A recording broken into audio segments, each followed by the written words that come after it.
Imaginez un monde où tout un chacun pourrait bénéficier de la haute technologie à des coûts accessibles. Un monde où des robots nous assisteraient non seulement dans les tâches les plus rébarbatives ou les plus dangereuses, mais où ils offriraient une aide directe aux personnes qui en ont le plus besoin.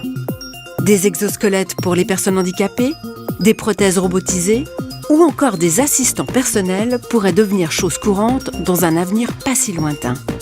Nous allons voir comment des chercheurs développent des robots doux et sensibles qui savent prendre les choses avec des pincettes. Nous allons vous présenter un nouveau type de robot qui a des fonctions tactiles s'approchant de la sensibilité humaine. Ce robot peut exécuter ce qu'on lui demande de faire. Il peut vous servir grâce aux senseurs de pression faits de circuits imprimés qui sont intégrés sous la peau.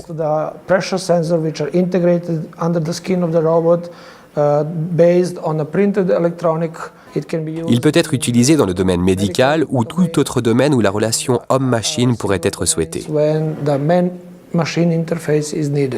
C'est au CSEM que la finesse du toucher des robots est développée. Un laboratoire imprime des circuits sur des supports extra fins et flexibles qui pourront recouvrir n'importe quelle partie du robot et ainsi le rendre sensible à son environnement. Le robot a besoin du sens du toucher afin de ne pas blesser ou endommager son environnement. La finesse du toucher humain est totalement incroyable. On aimerait ajouter cette finesse au robot et pour cela on a besoin de capteurs très précis.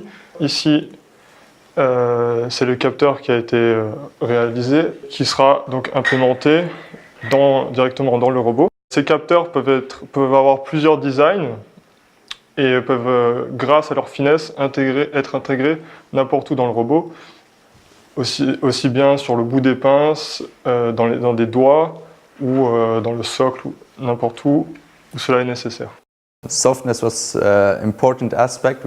La douceur, l'aspect rembourré était quelque chose d'essentiel dans le design de notre robot.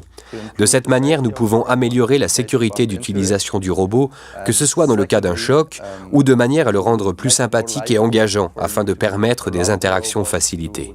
Nous n'aurons alors plus affaire à quelque chose de froid et rigide comme peuvent l'être les robots conventionnels. Les robots vont de plus en plus faire partie du quotidien des personnes en situation de handicap. Il est donc essentiel de les munir de sens proches des nôtres, de manière à établir des interactions sécurisées avec les patients.